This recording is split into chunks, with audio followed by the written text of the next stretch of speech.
It's good to see everybody here. I think I will kind of start this going. Okay. Yeah, we like being on time, right? All right. No, hey, hello. He's like, wait a second. Wait. We do not. Absolutely not. All right, cool. So welcome guys. Welcome guys and gals and everybody, whatever you want to, whoever you are, welcome to this awesome see, I'm losing words now. The nerves just came in. To our Zoom webinar here through Lightbox Expo, through 9B, the art of following your intuition. Okay, making sure I get the title right. Hello, and hi, my name is Reginald Rockmore. As you can see, the name is right there. I go by ROK-MO, and I'll be like moderating this panel here. We have the awesome, I'm gonna go with this, you guys see it over here. It should be Mikhail Wellington. Hey, everybody. On the mic right here, looking sharp, looking nice. And we got Mike Uwandi below me here. And I was gonna like present like what they do and everything like that, but I think I want that to come out of their own mouths. Yeah, guys, welcome here. See, people are coming in, that's cool.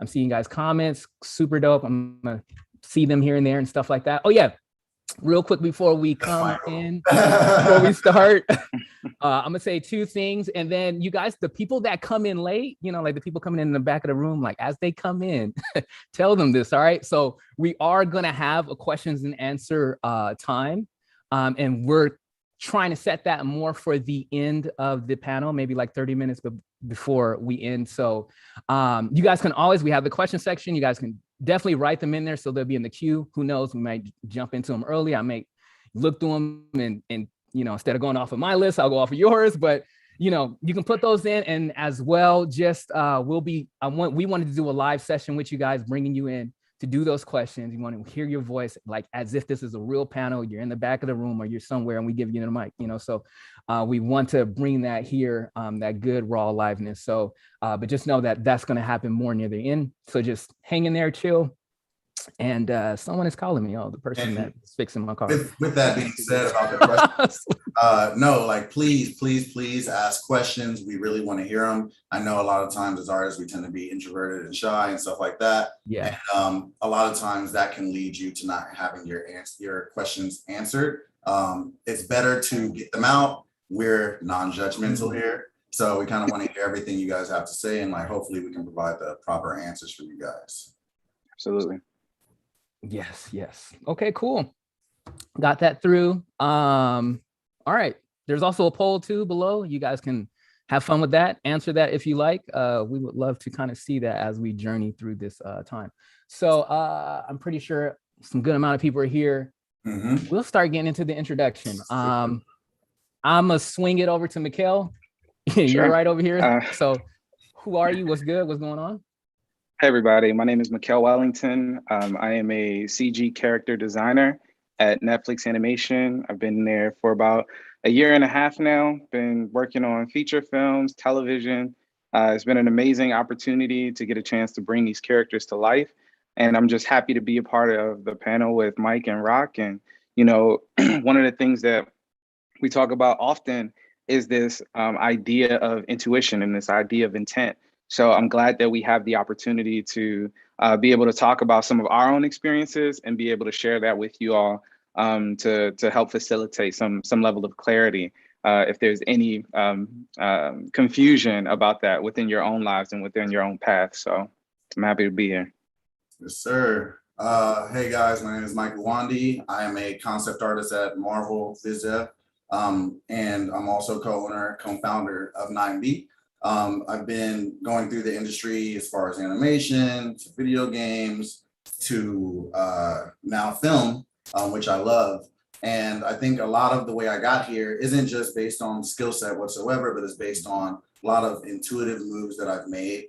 And I noticed that a lot of times when I was in the position of looking at workshops and going to every workshop, San Bernardino, Culver City, the list goes on, even going to San Francisco, Seattle, I would kind of get the same types of answers as to how to get into the industry, right? oh, apply online, do this, do that. And it's like, all right, well, none of these are working, right? So what is the other way? What's another way to get into the industry, get where I want to be, and also see changes and level ups in my art as well? I think most of the time when we talk about these technical moves, they are just that, right? But sometimes oftentimes when you see someone's work, or when you see someone's path that they've carved, it's not necessarily something that can be easily described in the sense of, oh, I did this, I did that, I did this, right? I did exactly what everyone told me. There was something else that kind of makes it a little bit more special. And that's one of the things that we want to talk about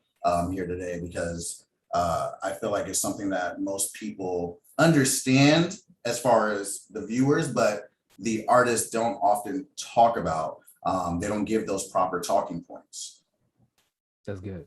That's good. And that's one of the biggest things why I was so, when Mike came to me to do this panel, you know, I was like, yo, like, this is what we need to hear. This is the stuff that nobody's really saying, but it's so inside it. It's all in us, you know, and I'll talk more on how I feel about that. But I guess I'll introduce myself.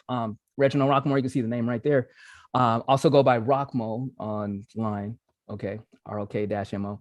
Yeah. Me, I'm a freelance story artist. What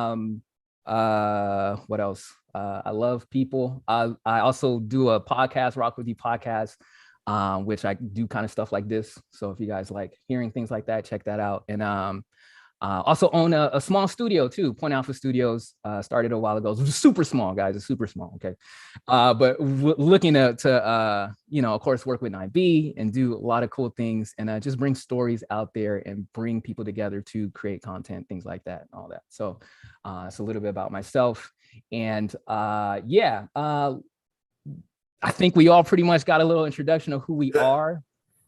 Now I'm gonna go through one of the biggest questions to start this thing off. This is actually a really huge question. It's kind of funny because we're talking yesterday, and hey, these dudes got so much juice. Like, I was like, yo, we had to like, yo, y'all gotta say this for tomorrow. Like, you know what I'm saying? And this is such a very huge question. So when you guys hear, you know, this is for you guys too. So you guys are asking this yourselves to yourselves. You know, this is for us, for everyone. So the question is, what is intuition to you? And I mean, this could be a simple question, of course. This can be very big, but you know, to Mikkel and Mike, what is that? You know, is it something you could touch? Is it something you hear? Is it, you know, what is it to you? And I'm pretty sure it's probably different for everybody. So it's going to be cool to hear everybody's like answer, you know, so. But whoever wants to. Absolutely. So for me, intuition has always been this desire, this thing that I feel has started within like my gut. And the way that I've been able to move and operate within this industry has always been shaped by that. It's this feeling that I've always gotten when I was put in a certain situation, based on all of my observations, based on all of the data that I have coming in. How I analyze that data, how I look at it, can often be described as intuition in my perspective, because it's taken in a lot of different scenarios that you've experienced throughout your career, throughout your life, things that you've seen. It's just a way of observing and then using that observation in your actions. So for me, intuition is observation plus action, and the observations that you're making and adding it to the actions that you're taking ultimately lead to the intuition that you feel when certain situations come up, whether, you know, it's things that get you excited or things that, you know, try to warn you. And it can be both sides. So for me, that's how I would define intuition. Yeah, no, I have to agree with that. I feel like intuition to me, it's kind of the gut feeling that you get when it comes to making certain moves, you're responding. It's almost like, actually break it down even further, I think it's more like a flow state of your social interactions, right? And like he said, it could be something to protect you or something to help guide you. I think a lot of the times when it comes to finding that intuition, most people tend to listen to the loudest voice in the room, right? The loudest voice, there's two voices that we oftentimes have. You have your mind, which is loud. You have your gut, which is low. right? And oftentimes we listen to the loudest voice in the room, but we're not aware that your mind is meant to keep you protected, right? In the sense of it's there to keep you in a routine that will keep you from doing things that are going to cause embarrassment or things of that nature. So when it comes to your gut oftentimes doesn't have a logic to it. It's more like your conscious meeting your subconscious. And somehow that, when you trust it, it allows you to move in a certain way that may be kind of unorthodox. Going back to the loud voice and low voice, a lot of the times when we're listening to that loud voice, we're repeating the same actions over and over. And most of the time, people don't notice that they're repeating the same thing, kind of expecting a different result, right? But when it comes to trusting that low voice, treat your low voice like it's an introvert and treat your mind like it's an extrovert. Your introverted voice is oftentimes giving you these warnings. It's saying, hey, peep this, look at this, watch this. And we're oftentimes shutting it up. We're not listening to it. So what that indeed happens is, what happens when you tell an introvert, or what happens when you stop paying attention to an introvert? It starts to lower its voice. It starts to eventually stop talking altogether.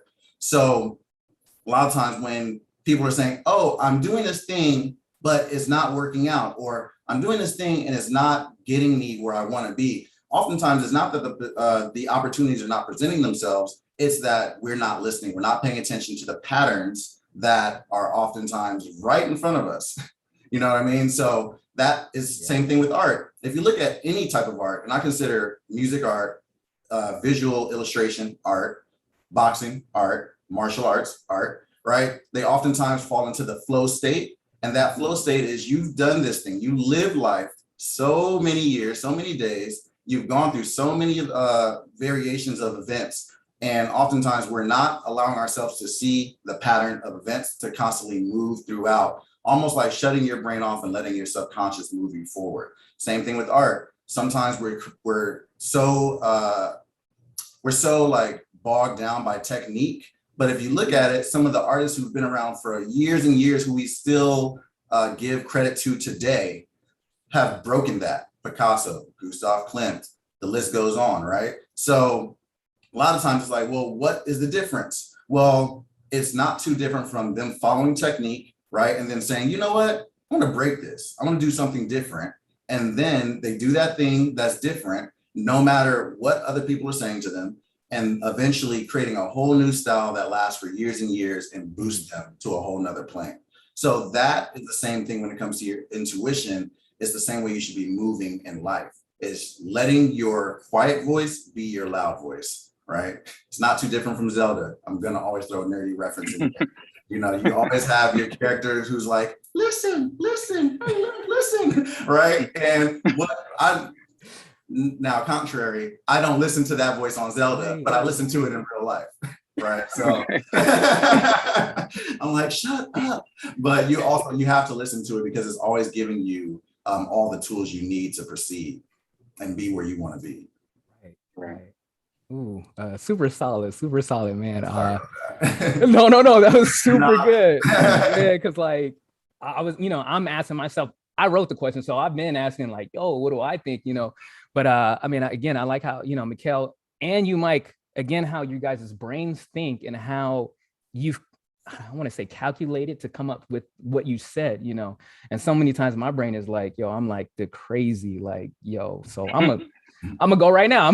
This is what like when we talk about intuition too, and this may be too meta. I'm not sure how this is gonna come out, but it's, again, and it lines up with everything you guys said. But again, it's like bringing you back into the factor of life, of the situation, of like, and what I mean by that is like, I'm gonna probably pick off of both of you guys, but Mikhail talked about like your what you've gone through, and then what is in front of you, and how what you've kind of gone through and what's in front of you create this kind of this space for you to make this decision of kind of like what Mike said, if you're going to go back into the cycle, or if you're going to choose to live in that moment right then and be like, okay, cool. Like I see what's going on. I can fall back on what I've learned in the past, or I don't know, that could be fear. That could be your survival techniques. Hey, let me protect myself. Let me do it this way. They say do it this way. But I have this inclination that this time, or for today, I see that there could, it could almost be hope, intuition, if I could say it from my sense, is like seeing hope for what is in front of you. And sometimes it's hard to walk into that because of these years on this planet that we've seen, that we lived, things that we've gone through, pain that we've gone through. That's why, you know, little kids can go and jump and do some hyper stuff. And, you know, when you're 20, 30, 40, you're like, yo, we gonna wait. I'm gonna get this first. I'm gonna get this ready. I can't, you know, I'm not gonna start the business yet. I gotta, you know, all this kind of stuff. So, but again, like kind of bringing you back into the factor in your dream, in your hope, and like leaning into that, even if it's against the grain, even if it's against everything that you've heard and said, even sometimes if it freaks you out, you know. But there's almost like this feeling of, you know, that it's going to be a good thing, maybe not even knowing what is going to happen on the other side, but you know, moving in this direction brings life to who you are. It may not bring life to your teachers, your mom, or whatever. It's going to bring some purpose to who you are, you know, to the voice that's inside of you. And you're like, you're going to live that out, you know, so. 100%. Yeah. No, I have to agree with you. I mean, riffing off of that, I remember when I first met Mikkel, I was like, he started talking and immediately I was like, I like this dude. Right? And I think all of us have had those situations where you meet someone and you can really feel when you should not kind of engage and when you should, right? And a lot of times I personally move with my gut before I move with my brain. And a lot of times people would get mad at that. I have a cool example of when I got into Art Center, right? It was too much money, $250,000, right? I had $30 in my account. My parents were like, good luck, right? And I was like, all right, cool, bet. I'm gonna keep on working on my portfolio, doing what I'm doing. And, you know, a lot of times, even growing up where I grew up, there's like, oh, that's stupid. Why would you do that? You can't afford that school. That's pointless. You're wasting your time. This and this and this. And I would always say, my brother has this line where he's like, we'll cross that bridge when we get to it. I totally stole that. We'll cross that bridge when we get to it. I don't know why you're wasting your time. You're just wasting your time. You don't got the money. You can't do it. Okay, cool. I didn't know anything about Art Center outside of, I was told to go there, right? I was told it was a great school, had competition, blah, blah, blah, blah. I was like, all right, well, I need to go there. I got the best feeling when I went there to visit the campus. So I kept working on my portfolio. Eventually, when it was time to send in my work, I turned it in, and long story short, I got a full scholarship, all right? And all of the voices, because no one will ever admit when they're wrong, all of the voices that were saying, you shouldn't do this, you can't afford it, you're wasting your time, was just like, I knew you could do it, good job, blah, blah. I was 100%. Like, well, let's forget that 7 months of work led me to get there. And if I would have listened to the logic of saying, well, I can't afford $20,000 a term, I would have bowed out, right? But something innately felt right. And it was like, okay, well, I have to make this happen. I'm gonna make it happen. I didn't even think about the intangibles. I didn't think about, well, what happens if they accept me and I don't have the money, right? And also being aware of the fear and the embarrassment. A lot of times I personally, as a way of solving that issue, I move in silence, right? And Reggie knows this very well. I know this way too well. I just do things and I'm low key, and then it happens and they're like, how did that happen? When did that happen? It's like, oh no, it's been planned the whole time, right? But the opposite of that intuition is the monkey chatter from the outside. People will say things, they'll start to get into your head, they start to feed you that negative energy, and oftentimes you don't end up being where you want to be, not because you couldn't, not because you didn't have the potential, but because you listen to other people who essentially have not gotten to where you want to get, and thus they're projecting their fears onto you, right? And it creates a crazy cycle. So once that happens, and just to give you even more details, when it came to the school, they said, hey, we can give you $8,000, right? It's embarrassing to be poor, right? Like for me. And I was like, damn. And I wanted to be like, okay, we can do this. And I was gonna try and figure it out later. And I was like, no, actually, I can't afford that.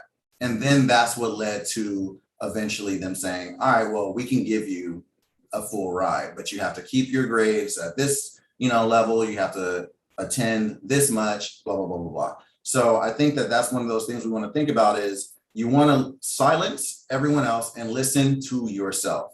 Listen to yourself because you inherently do have the answers, but a lot of the times we don't listen to ourselves because we're so used to listening to everyone else. It's not bad to listen to other people, but you have to know how to decipher whether you're listening to yourself or listening to people who have it out for you or people who have your back, right? And that's a really big thing that I think we should talk about at some point. Oh yes, we definitely definitely. Oh my gosh. Man, so many different things. And I'm seeing some of the stuff in the chat, you guys. So I'll probably be bringing that up as well. Are we moving on to the next question? I had like two things that like kind of went blank. Sorry. Wait, before we go on, one of the questions that I saw in the chat was, how do you silence the monkey? Let's go. Chatter That's inside? it. That's it. Let's go. And for me, I feel like a lot of times when it comes to dismissing your own insecurities, and you dismiss your own insecurities by putting in the work, putting in the level of effort. And a lot of times other people are not going to actively see how you're progressing. You just have to know within yourself that you're capable of doing it. And when Mike shared his story, I hadn't heard it before, but I thought that was really interesting because the same situation happened with me. When I was in school, I was told that, you shouldn't be an artist. You're a great communicator. You do really well at public speaking. You should try that instead. And for me, I thought to myself, like, I love art. This is what I do. This is what I'm passionate about. But one of the things that I had to show up, I had to show up for myself. And I had to put in the work. I had to put in those hours every single day in order to get to a point where other people could see that too. And, having the innate ability to look within yourself and understand that this is for you, and then taking the necessary steps to move in that direction will ultimately get you to the whatever goals it is that you guys have in mind when setting these up for yourself. And a lot of times, like Mike said, is other people can't see it, and they do project these ideas onto you based on their own experiences and based on their own fear, uncertainty, and doubt. So you're gonna have to not only combat that with, just toning out those other words or toning out those other voices, but also uplifting and elevating your voice within yourself. And you do that through your work ethic. You do that through making strong and right relationships and connections with people. And then you just constantly put that out into the world. And the more that you do that, the more you'll see it play into you achieving a lot of these aspects of life. So yeah. Oh, dude, I just have to riff off of that now. Because it's true. No, like, I think like one of the things to be aware of is so much of this is not a talent, it's a skill, right? So all of it comes through repetition. And when you think about trusting your gut instincts, a lot of the times that voice is low in the beginning, but the more you keep building it, the louder that voice gets, right? So where someone will say, how did you see this? How did you notice that? How did you do that? It no longer becomes a thing of, oh, well, I just kind of just moved. It's like, oh no, I heard it all along, right? And you just keep on moving throughout that.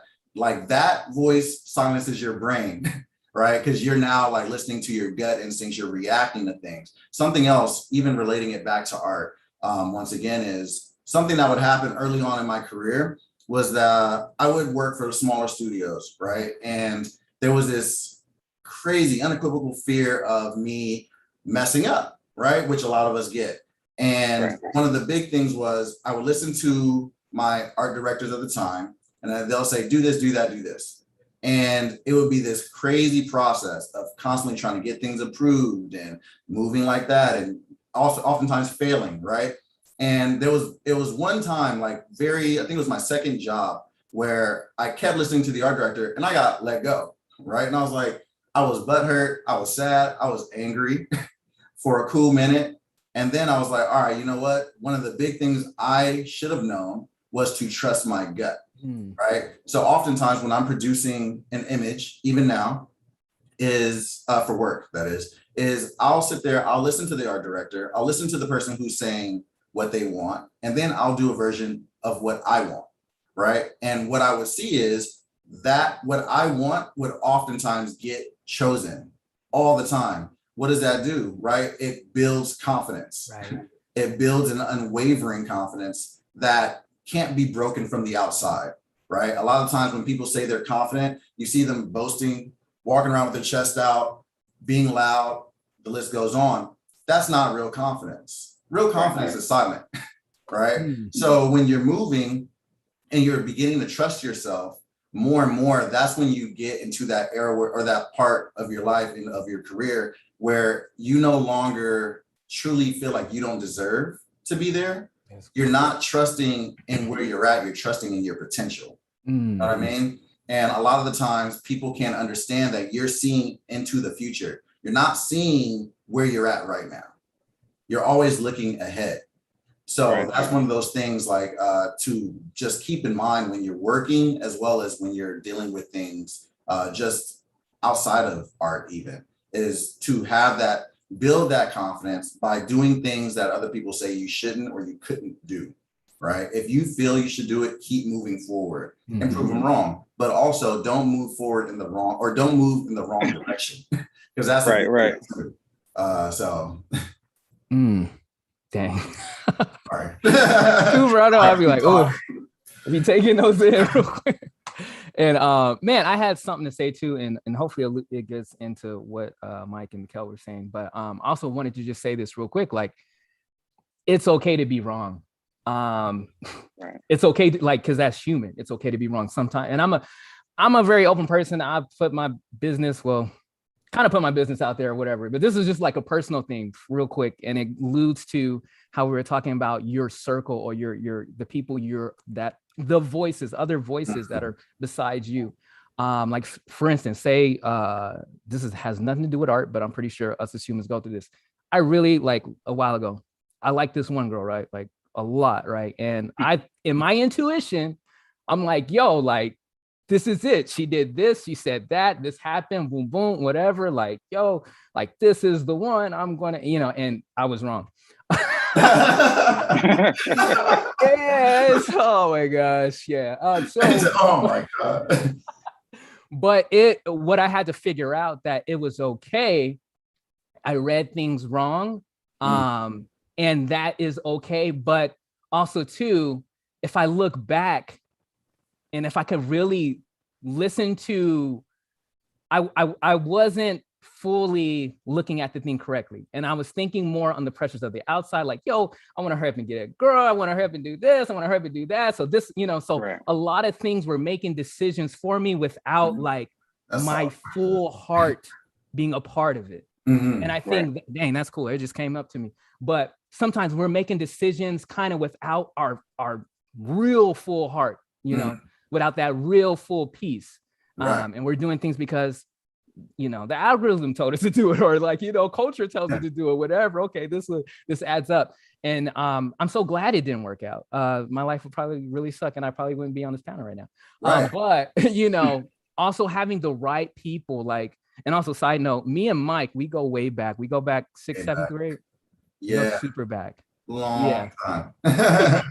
Long time. Yeah. So, but like, and I one thing that I realized is that I was around a lot of people that were not really for me, per se. And sometimes it's hard to see that because I was trying to build a world, a life with these people, but I realized, like, slowly you'll hear it.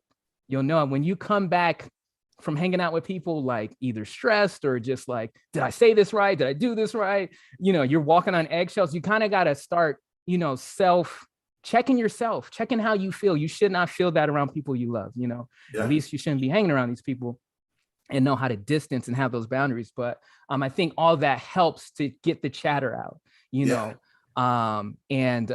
just really having the right people around. And Mike talked about it earlier, either yesterday or something like that. I'm probably gonna bring it up. Where we had to literally jump camps. You had to literally like make that decision of like, I love these people. They're cool. I was here, but like, I'm going here. I'm getting capped right here. Because my way of looking at society, my way of looking at, faith, or looking at whatever it is of what my future is being capped by the environment that I'm around.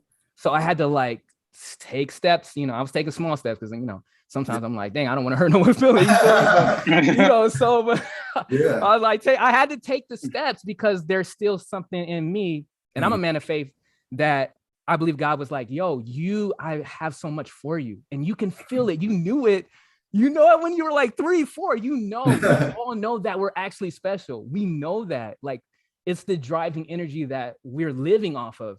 And I think sometimes we forget that. And it's like going back to that. Like, I like going back to thinking about when I was in junior high, when me and Mike were in junior high, like drawing comics, and like he'll show his to mine and mine, and back and forth. And like, we were borrowing animes from each other. That's how I got into Ava and all this kind of stuff like that. You know what I'm saying? But it was like, let me go back to this time where it was like very healthy. I was in a healthy environment. There was nothing about likes and algorithms and all this kind of stuff like that. And I'm trying to also bring that back in. That's my heart. I want to create from that point.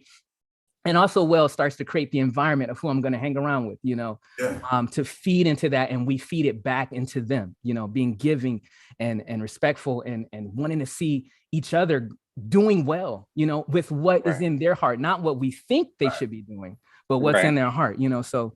Yep. Dang, I kind of went off on. No, you're right though. I mean, like, I think about it like an extension pack, right? Like, if we're all living in our own RPG, so to speak, right? Like, I started off in South Central, right? And a lot of people had hopes and dreams, but there would be patterns that I would notice that weren't really going to help build me, right, to where I wanted to be. Some of the things is people would say things and not follow through, right? I'm gonna own this. I'm going to do this.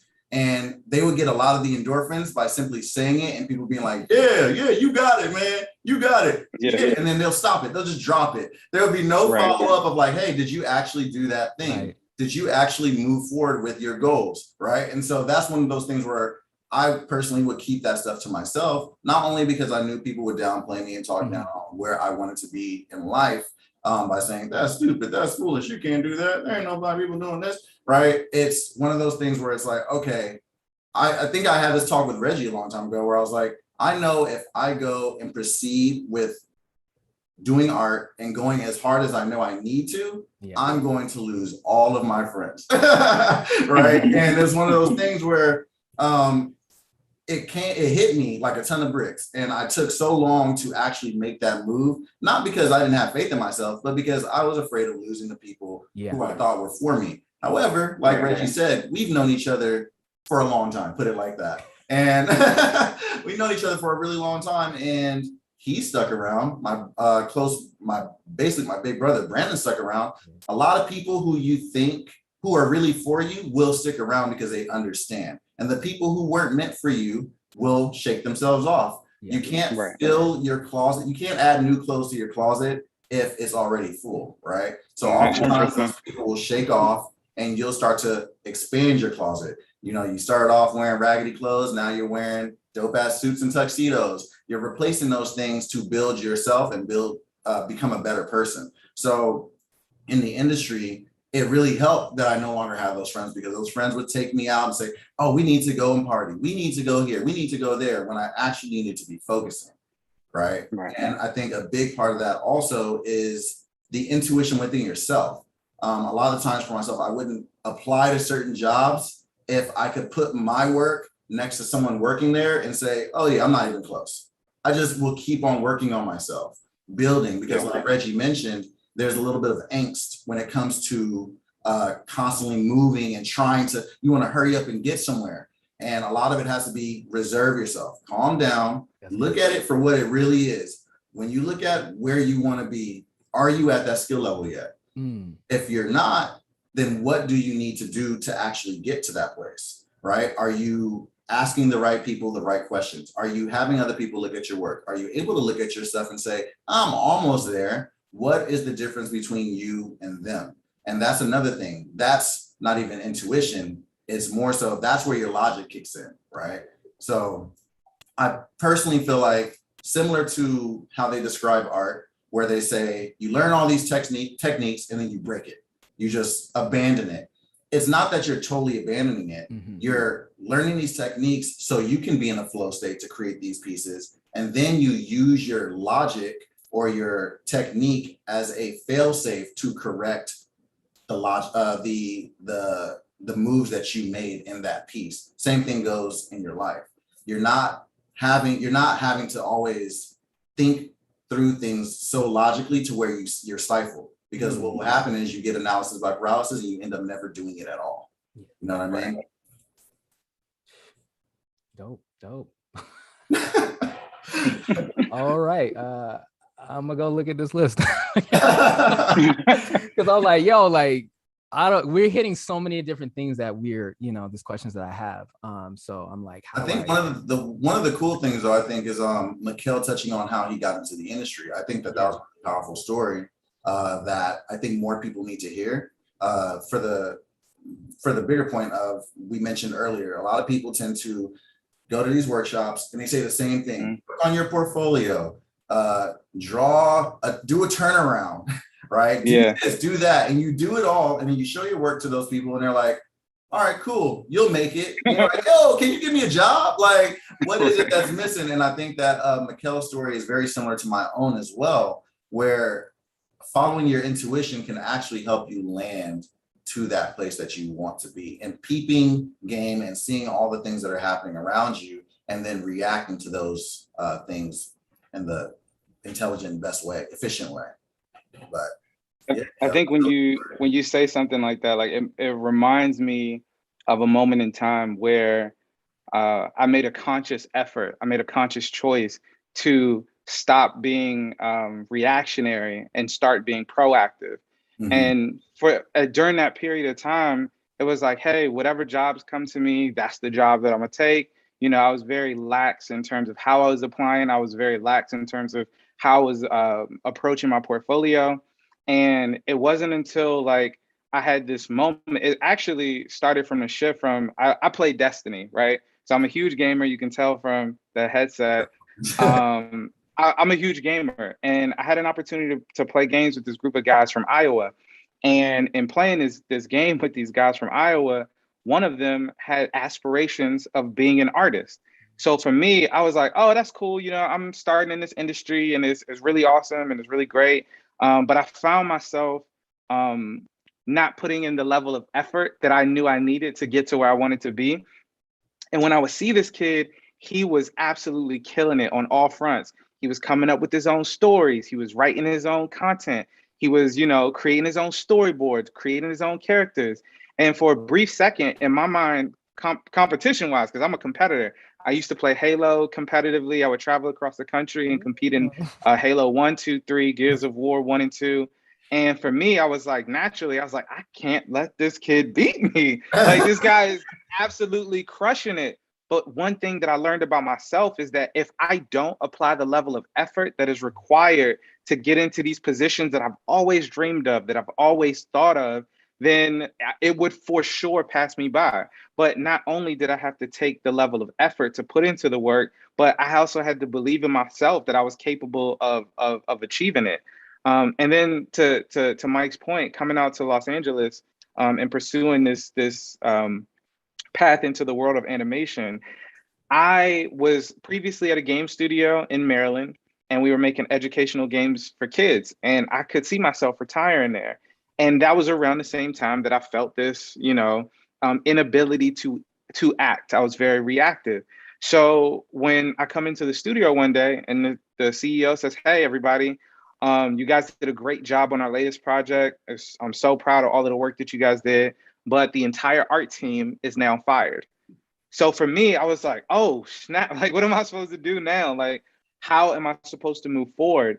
And a buddy of mine, Tim Nicholas, he was like, hey, listen, I'm going out to LA. You can come with me. You can sleep on my sofa. And, at that time, I had a lot of things going on. So I was like, I wasn't sure if I wanted to commit to it. But one of the things that I ended up doing, I decided through that intuition, like, he had been out here for 6 months. He was like, you know what? I'm making things happen. You can make it too. You just have to believe that you can. And I was like, all right, man, I'm gonna see how it goes. So one of the things that I ended up doing, I changed all of my social media to say that I was in Los Angeles, just to get people used to the idea that I was here and I was ready to work. So about it was like a week before we were supposed to come out, or I was supposed to come out, he calls me and he's like, "Hey, Mikkel, can you change your flight?" And I was like, "No, I can't." He's like, "Can you change your flight to be a day earlier? Because I'm gonna be at an animation party, and I think it would be great for you to network, because as you all may know, or some of you may not know, there's two sides to this industry. One is the hard work that you put in every single day into your craft to get better, to increase your skills, to learn new things, because we're always learning and we're always growing as artists. But the other aspect of that is the ability to network and communicate and connect with folks so that they know that, Joseph or Amy or Shani is a great person to work with, and having the ability to connect with these folks and establish these relationships are equally as important. So for him, he's like, "Hey, Mikkel, you need to come out here and be in this space." And I was broke. I did not have any money. So I was trying to figure out a way to make it happen. And I was scared. I was terrified because, you always hear about these stories of people going out to LA. They may not make it. They may not achieve their dreams. They may not do the things that they set out to do. And one of the things that I was dealing with as well was, certain family members are like, "Hey, listen, we're in the DC area. I'm from the DC area. It's like, we're in the DC area. There's plenty of government jobs that you can get. Why don't you come get one of these jobs? Why don't you, work on the trash truck or be a mailman or do these other things?" And I knew that that wasn't for me. I knew that I had a certain passion to step out into this world. So I ended up getting I was talking to my buddy Tim over the phone. He was telling me I should move. And my uncle overhears our conversation. And he says, "Hey, listen, I'm not eavesdropping or anything, but if you think that opportunity will change your life, I will pay whatever the cost is of that flight." And in my mind, I immediately say, "No, no, no," because I know that holds a certain connotation. I have to uphold myself to the standards in which he's setting by putting this money down for me, which was terrifying. So I was like, "Uncle Dad, you don't have to do that. Like, that's super expensive." And he's like, "No, no, no, this isn't free." He's like, "The thing that you need to realize is this is going to be the hardest you've ever had to work in your life, because I'm away from family. I didn't have any family that was out here in Los Angeles. It was brand new to me." So he was like, "You're going to have to work harder than you've ever worked. And you're going to have to put a certain level of effort before yourself that you've never done." And he said, "If you're willing to do that, then I'm willing to help you." So the other aspect of that is always be willing to be accepting of this help. Now, my intuition told me, whatever comes of this, I'm going to have to do it tenfold, right? So I tell him, I was like, "Hey, Uncle Day, I appreciate it. Give me some time." I was like, "I'll think on it and I'll call you tomorrow." And his response to me was, "Well, don't wait too long, because opportunity doesn't last forever." Mhm. Now, when I tell you, I go to sleep that night and I wake up the next day, I check my flights, and there's a flight from Alaska Airline BWI Airport in Maryland to LAX, one-way ticket for $235. And when I tell you I cried like a baby, I did, because I was overwhelmed with joy. But then I reached out to my uncle and he sent me the money as he said he would. He sends me over the amount. He sends me $1,000 and he's like, "Go out there, get started." Now, at this point, I have a decision to make. Am I going to take this risk and go to a place where I know no one? I do not have family. I do not know of any opportunities. I do not have a job lined up for me at this point. So there's a lot of things that was overcoming me in terms of that fear, uncertainty, and doubt, the FUD that a lot of us experience as artists and stepping into this space. But for me, I had to shut that out. I had to get rid of the doubt. I had to get rid of those things and focus on what I needed to do in order to make it happen. The place that I ended up moving was based on where I saw myself. And I think that's another aspect of it. You have to be willing to see yourself in your mind's eye of what you're capable of doing. Because I feel like the more you limit yourself, the less opportunities will come to you. But in my mind, I had to get rid of that. So I was like, okay, I'm going to be working at DreamWorks. That's my goal. These are the things that I want to do. These are the plans that I have laid out for myself. And this is how I'm going to go about doing it. So, long story short, I arrived in Los Angeles that day. My buddy Tim picks me up. We immediately go to this housewarming party. And I'm nervous, y'all. I did not think that this was something that was meant for me. But I kept walking in this, my intuition. I kept feeling myself push towards this opportunity. So I get to this housewarming party. My friend, he sees people that he knows immediately. He walks off and starts connecting with them. And I walk up to the first person I see. I'm a very, you couldn't tell from this panel, but I'm very introverted. Unless it's a subject that I'm super familiar with, then I'm an extreme extrovert. But I was nervous. I didn't know how I was going to approach anybody, who I was going to talk to. And I had an opportunity to talk to the first person that was in front of me. And he was like, "Hey, man, I heard you just got to Los Angeles. Welcome." And I was like, "Thank you. I appreciate that." And he's like, "Well, what do you want to do?" And I was like, "Well, I'm a 3D modeler. This is some things that I'm interested in. And, this is what I want to do." He's like, "Well, I'd love to see your work sometime."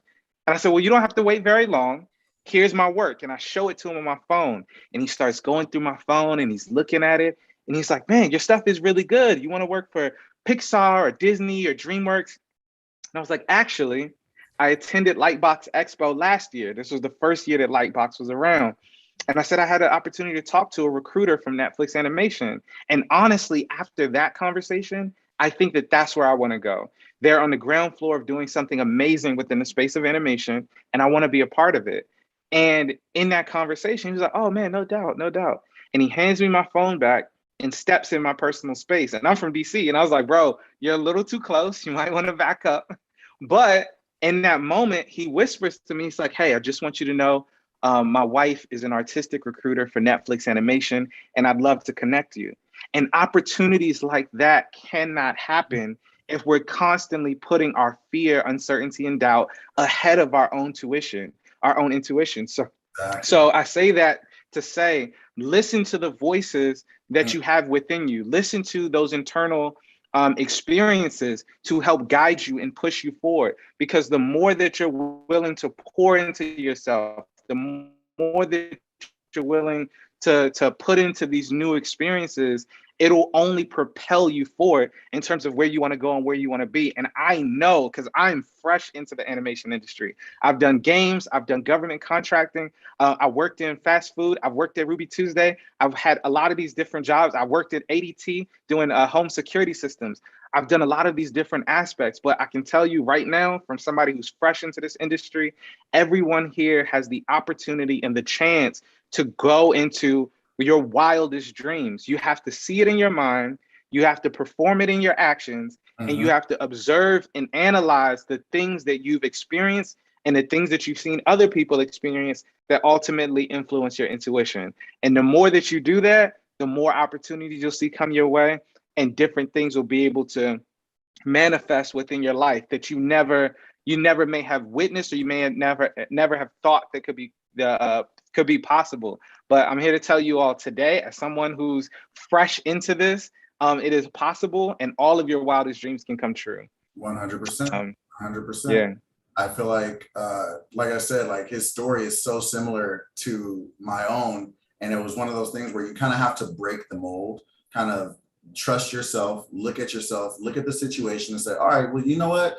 These things keep coming up and I'm constantly missing them, right? Like, what is it that I'm doing that's not allowing me to progress? And I know for myself, and I think a lot of people will be able to understand that this sentiment is, there was a time when I was working like 2-3 jobs. I was just getting into the industry. I was so happy, right? I was like, yeah, I'm doing it, right? And then job was like, all right, similar to Mikkel's, we're done.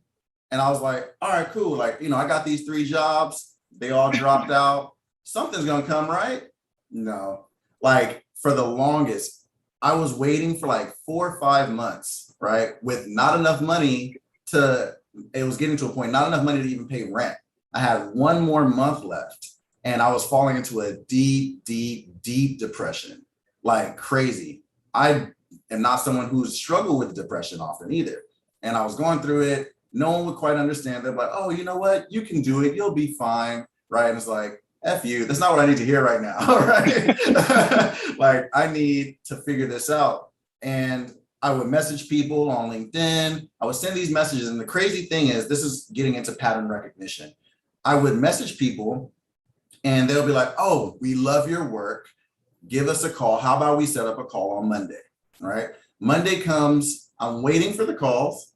They drop out. I'm like, wait, when does this happen? How often does this happen where a recruiter or someone reaches out to you, head of a studio reaches out to you, says, we love your work, and then doesn't make the call? That happened to me 6 times. So imagine already being in depression, dealing with that, and then being let down every single time. The thing that I took from that was, all right, everything bad happens for a good reason, right? So I was like, all right, I keep trying to do this thing. It's not working out. I don't understand why these crazy things would happen. And I took a second to realize, oh, you know what? My mindset is wrong.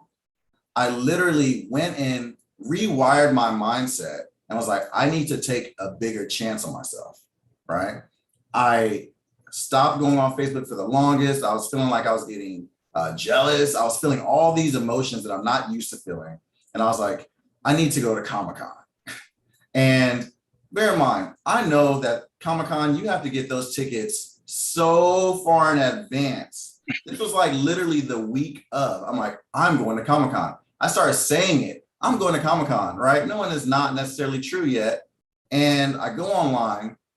I had a few dollars in my account, not even enough to pay rent. And I look online and someone's like, hey, I can't make it to Comic-Con today. Or this week. I have a 1-day pass. Does anyone want it? And it was like posted like 6 hours ago, which is crazy because once again, those tickets go so fast. I messaged him. I was like, yo, Brian, you still have that ticket? And he's like, yeah, it's this much money. The amount of money it was pretty much, if my account was like 100% health, it was now at like 95% health. And I was like, oh, and I was like, all right, bet. I took it, right? Once again, no gas in my car, nothing. And I didn't tell too many people. I was like, all right, I'm about to buy this ticket. I'm going.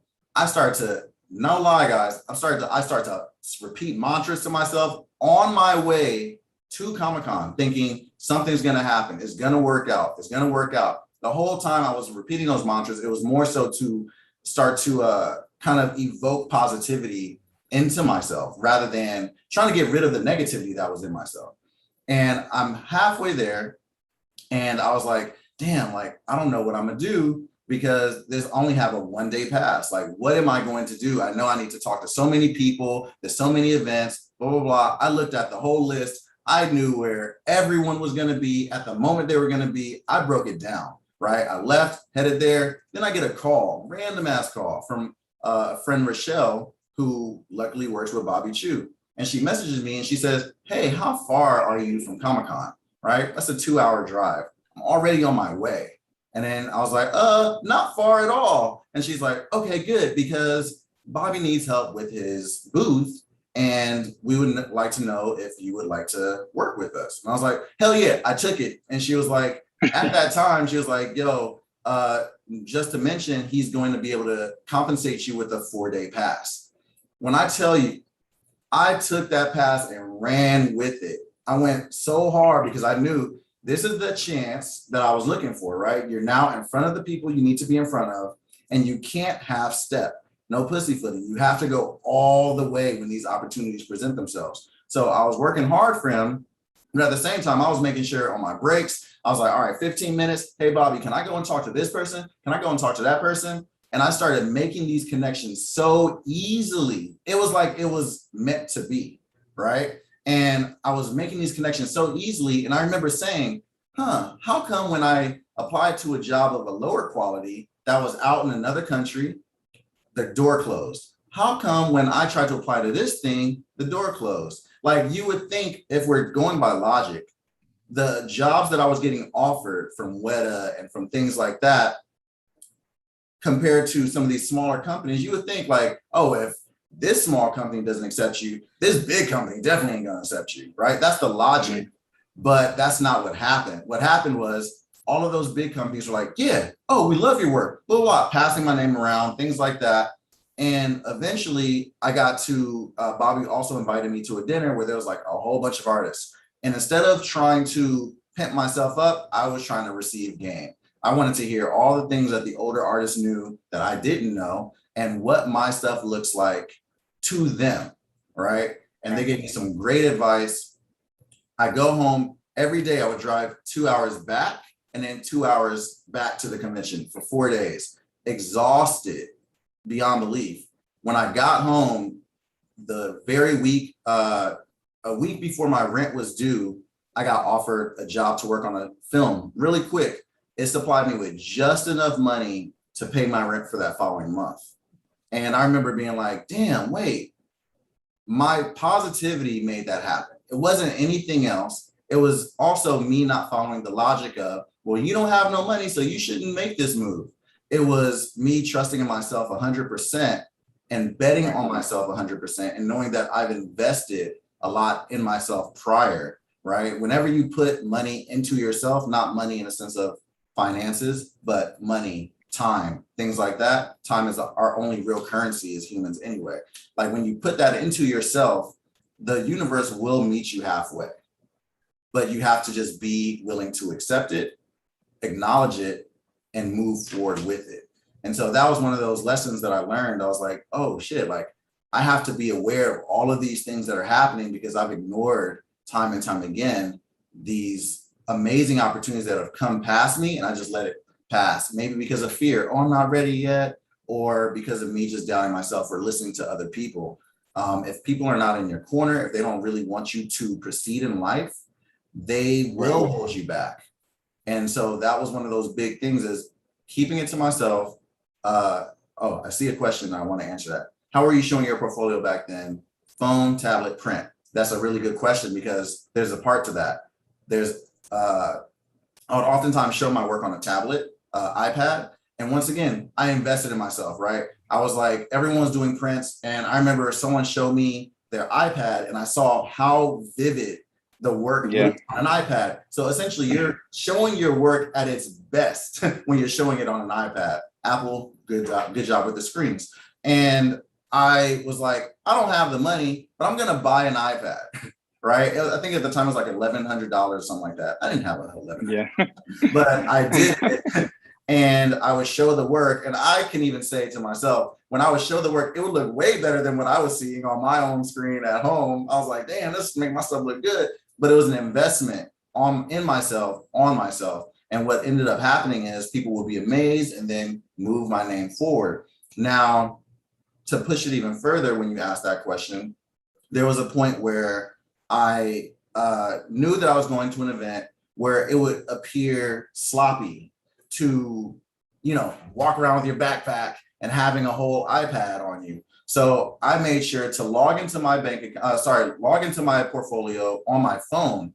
And so when if it would happen to come up, I would be like, oh, look at my phone. Yes, I have my portfolio here, right? Because there are certain events where you don't want to necessarily, I guess, be that person, right? Where you're like shopping your stuff and it's like, yo, we're just trying to chill here. We're not trying to, see all of this. But if it happens to come up, then it happens to come up. And that way of thinking is eventually what ended up getting me into like really, really big jobs where that very decision of, let me not bring my iPad to this. I'm gonna just bring my phone and just talk to people just to talk to people, right? And that's a really big deal, is getting to know people for what they are and who they are, not necessarily getting into it just to get a job. Because unfortunately, whether you believe it or not, a lot of it comes down to people can feel as well. They never remember what you say, but they oftentimes remember how you make them feel. And if you're 100%. Oftentimes making them feel like you are using them or taking advantage of them,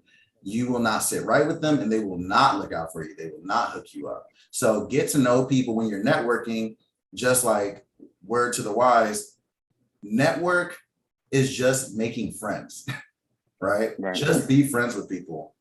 Don't make it seem like you're just crowding around the person who can get you something, because that never looks good. Something I see a lot of the times is this happened to me, for God's sakes, but what happens a lot is there will be a big celebrity, so to speak, right? In the art community. Everyone's crowding around that person, right? And you're chasing for attention, you're fighting for attention from that person. Meanwhile, there's another artist who's amazing and maybe even better.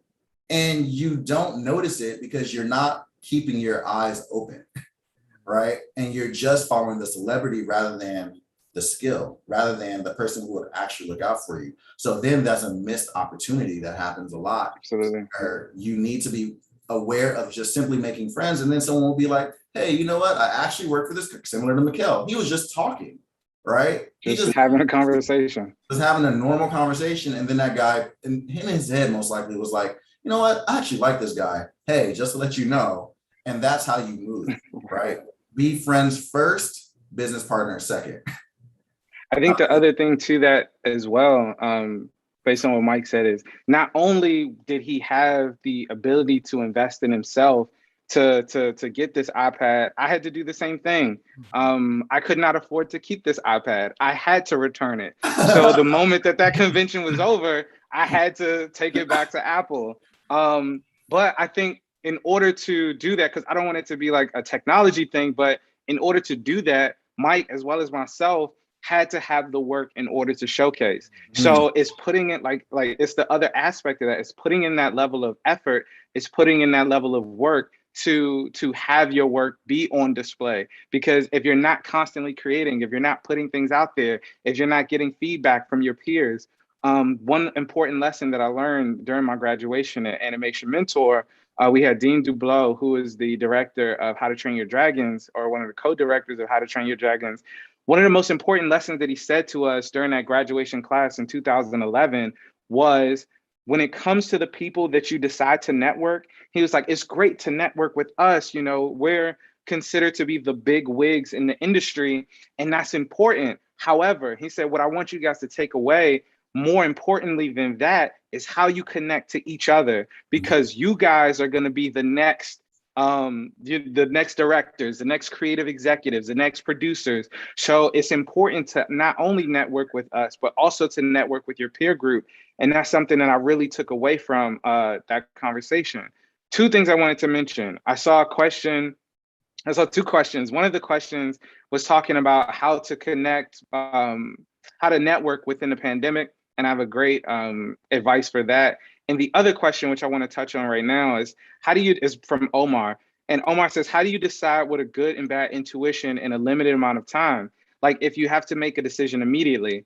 So Omar, in my opinion, the only bad decision that can come from your intuition is no decision. So every single time that you're met with an opportunity, whether you take it, whether you don't take it, whatever the case is, whatever direction that it pushes you in, you are ultimately moving towards some type of goal. You are ultimately moving towards some form of data that you can collect, some form of information. So whether that opportunity works out for you in the long run and you become a huge success, or that opportunity doesn't work out for you, you learn from that. You learn from your experiences on that, and you can more accurately apply that to how you've been moving forward. So in those types of scenarios, whatever the decision that you make, trust that the initial outpouring of what those decisions are, whether it's one direction or the other, it's neither good nor bad. It's just taking you in different paths. I had to make a similar decision when deciding where I wanted to work. So at the top of 2020, before like the pandemic like really hit us super hard, I had a mentor, and my mentor was like, hey, listen, I need you to just bide your time. Like there's going to be opportunities that come up. And I was telling him, I was like, hey, I have a lot of companies that want to hire me right now in the game industry. You know, I just moved to Los Angeles. They wanted me to move to San Francisco. And he was like, yeah, you know, but, you know, you've been in games, you understand that world. Animation is a totally different beast. And if you step into the world of animation, even if it's something that you may not specifically want to do, it is your opportunity to step into that space. And I had a decision to make. I had game studios coming at me from San Francisco, and I had animation houses asking me what I wanted to do in Los Angeles in Southern California.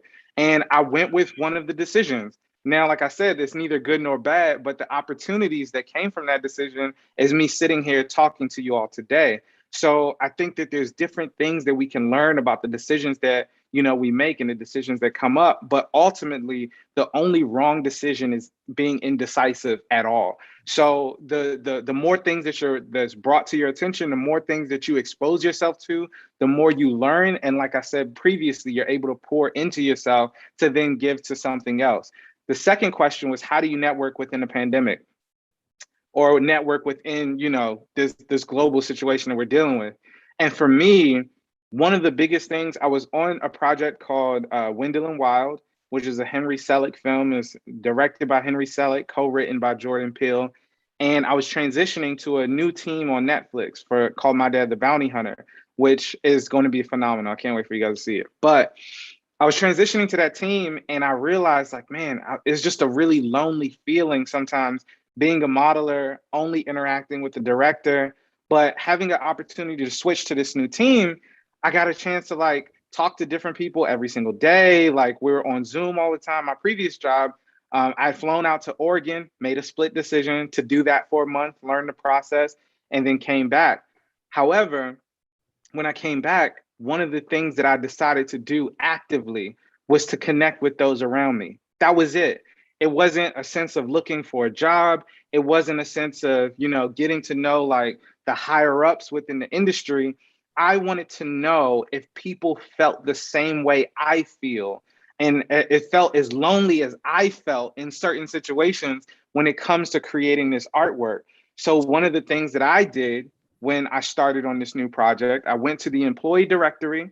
I saw that we had 2,300 employees. And I was like, you know what? I want to meet with someone. I don't know who I'm going to decide. So I went to Google Random Number Generator, and the first 3 people that populated that Google Random Number Generator is who I decided to meet with.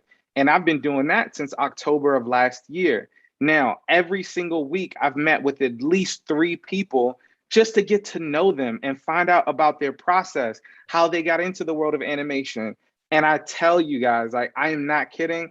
I have found out so much about individuals' process and making it through what I call the fog or the mysticism of the industry, because everybody at one point is standing on one side of the shore looking over at the other. And it seems like such an astronomical path to get to it. But I can assure you there is a boat, there is a raft, there is a life preserver that will get you over on the other side. Because in my opinion, like, I had the opportunity to step through that fog, and where I see a lot of my colleagues that were falling off or, didn't fully commit to it or, found their passion in something else, which is totally fine. I found myself kept paddling, kept swimming, kept trying. And ultimately I stepped out on the other end. So I think that it's something that's possible to do, but through having this opportunity to network and communicate with these people and understand their stories, I got a chance to see that I'm not alone in this. There were other people that were paddling through that fog just like I was. There were other people that have been on this side of the industry, that have been on this side of the land, and they've been here for years, and they're talking about stories and talking about experiences, and there's so much that we can learn from one another, just sharing in this simple passion of loving and creating art that I think ultimately gets us to where we want to be. But I just wanted to make sure that I highlighted those 2 questions and definitely make sure that I paid attention to it, because I know how difficult it can be when it comes to networking within this environment. But as long as you approach it from a very genuine and real place, like Mike said, people can read when you just want something from them. People have an intuition about who it is you are and what you want. So as long as you're coming from it from a totally genuine perspective of, I want to get to know you, I want to know your story, I want to know your path, and then building upon that, I've had opportunities where I've had friends who are like, oh, hey, Mikkel, I remember talking to this guy. He was super cool. We really vibed well. He was awesome. Like, hey, do you know anybody that's looking for a character designer? Do you know anybody that can do storyboarding? And I'm like, yes, I met this person. I met this person. I know this person. So a lot of it is based on that. But you all have to trust that the connections that you're making, the environment, you're not beholden to it. You're not beholden to the fact that just because you can't go to a conference, just because you can't do that, you have to be proactive. You know, it's one thing to be reactive and have these other things happen when you're in the space and things are just happening around you. But it's another thing to create that space for yourself and to step into that space and to step into these opportunities, because every single one of you have the opportunity to do just that. So, yeah. Yep. And going back, this is going to be really short, but going back into what he said about how you make people feel, you know, through 9B, there's a lot of times where mentioning people for jobs, right? It's like, oh, I want to work with this person. I want to work with that person. 99% of the time, it's always, I want to work with this person. He was so nice. She was so cool. She was so this, he was so that. It's never, oh, he's so talented. And I used to be so like, I used to always wonder about that. Like when you have these interviews with these jobs, right? And they see your work and then they interview you. It's not to look at your work. It's really to see how you are. How do you feel? How do they feel when they talk to you? How are you interacting? Are you a little off? Right. And so that's one of those things, is being really aware of when you meet people, understand that fortunately and unfortunately, they are reading you as well. Right. And a lot of times this all comes down to being a cool person. I much rather work with someone who's not an amazing talent, but being incredibly nice, as opposed to working with someone who's amazing, but is an asshole. Right. And that's something I've been told for years. And I always thought like, yeah, you know what? I notice myself when I'm like recommending people for jobs is always, oh, blah, blah, blah, blah. He's so nice. She's so cool. And I hear that time and time again. It's always this person, Reggie. He's so cool. He's hilarious. You'll love him. Right. It's never, oh, Reggie. Yeah, he's extremely talented. And it stops there. I think one of the things you asked in the questions is, how do we know when to follow your own intuition and when to follow other people's advice? That's a really good question. And I feel like a lot of that comes from training yourself. For myself, I listen a lot to intent, not just my own intent, but their intent, right? Sometime when I have an example, when I was told, or when I was supposed to be an art director in San Francisco, long time ago, it was for one of the biggest game companies, period. And I had no money once again. And I was like, this is a great opportunity, but I know what my aspirations were. It was to work in film, right? And they said all the things I wanted to hear. Hey, you know, you'll get this much money. You'll work on the biggest game known to man at the time. You'll be traveling every 3 months around the world. And I was like, that's all the things I want. Right. But one of the things I noticed is, okay, but when I get there, where does it end? Right. What's the next move? Like, where do I move from there? And everyone on the outside was like, what? You're crazy. You should take that job. You ain't got no money anyway. Right. But a lot of it was, yeah, I know, but will I feel okay inside? Right. How will I feel if I take that job? Will I feel like, oh, well, the thing that I wanted is still on the table, and now that I'm bogged down into this position, will I be able to continue moving? And so I knew it was still early in my career, and I was incredibly appreciative of them offering me that type of position. But ultimately, I knew where I wanted to be. I knew I wanted to work on the Star Wars. I knew I wanted to work at Marvel. I knew I wanted that.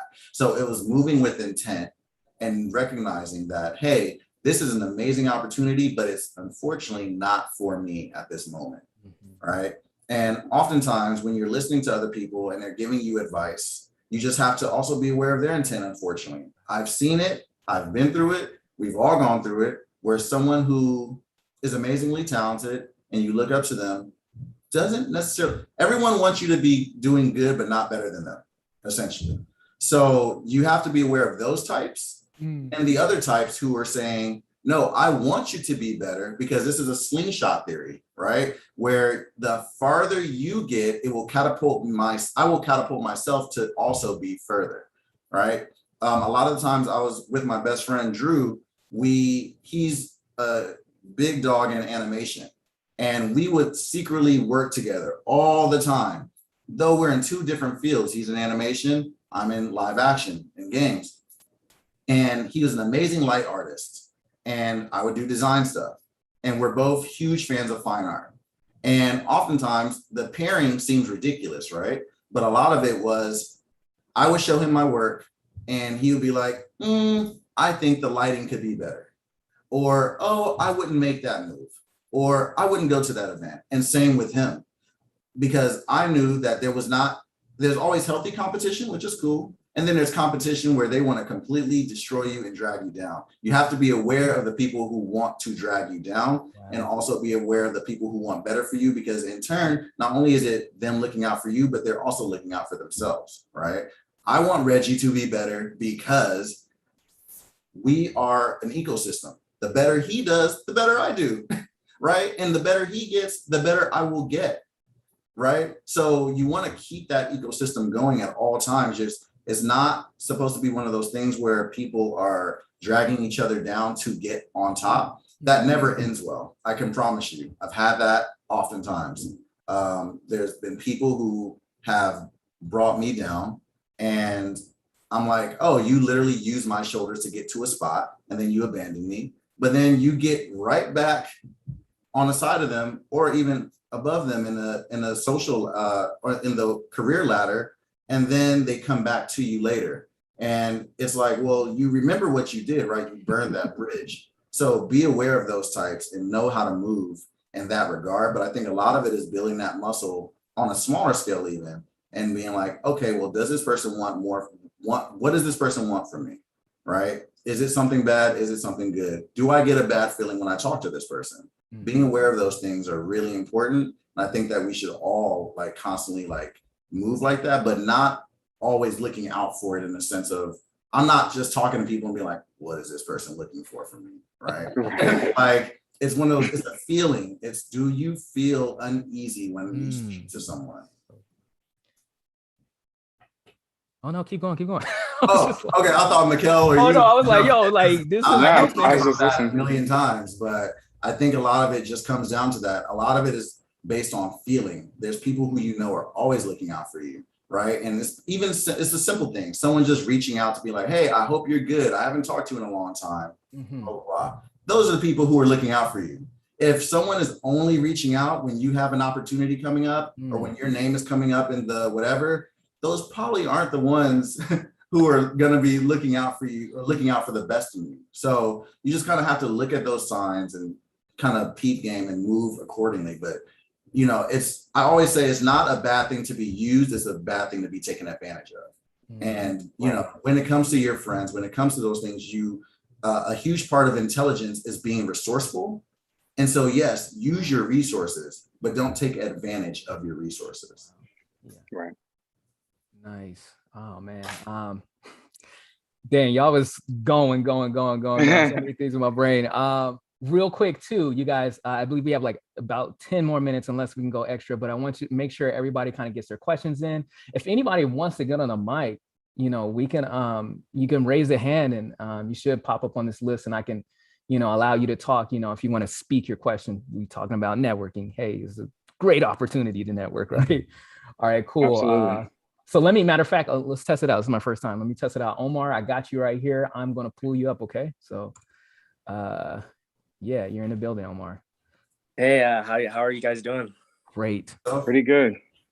Awesome. Really, what you guys have been saying has spoken dearly to me. And I really, you know, take all your stories like so personally, because I've been in situations like that too. Like I've not recently, but previously, I had to make a hard decision on, you know, what I would major in college. And I'm going to school right now. So I'm a Viz Dev student at the moment. And I had a teacher who wanted me to go so much into game design because he was like, yeah, this is the way to go. You know, I could help you so much and I could do all this stuff for you. And like, you know, this, and that. And to me, I feel like as you said, Mike, that it was my,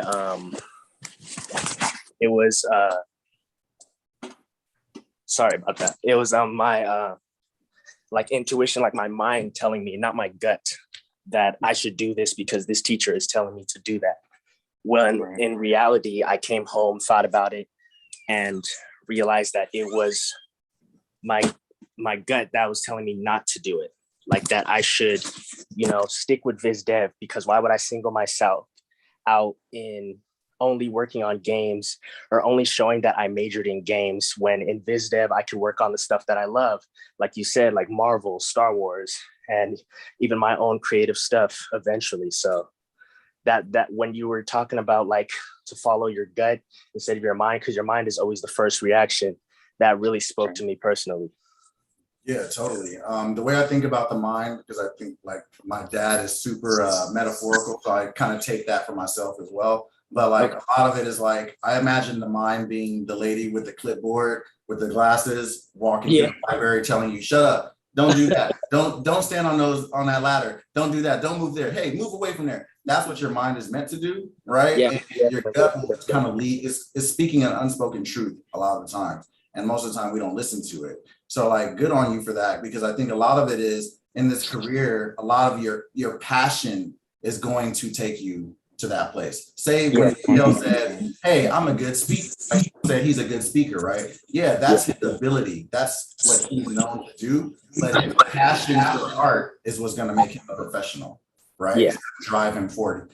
It's one of those things where, there was a lot of things I was really interested in doing. I wanted to be an Olympic boxer. I wanted to be in the medical field. I wanted to do all these things, and I had the ability to do them. But one of the big things is I was extremely passionate about art and design. Even more so, I was really passionate about helping people and teaching. Like more by far, that actually is the passion for me that encourages my art and my love for it. So I knew that, yes, I am talented. I'm athletically talented. I can do that. But my passion for being a better artist is what I would put in countless hours that I would not do in the training room. Right.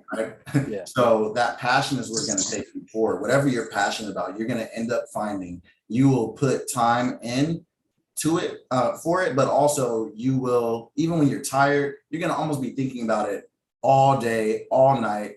And that is what's going to drive you forward and lead you to success.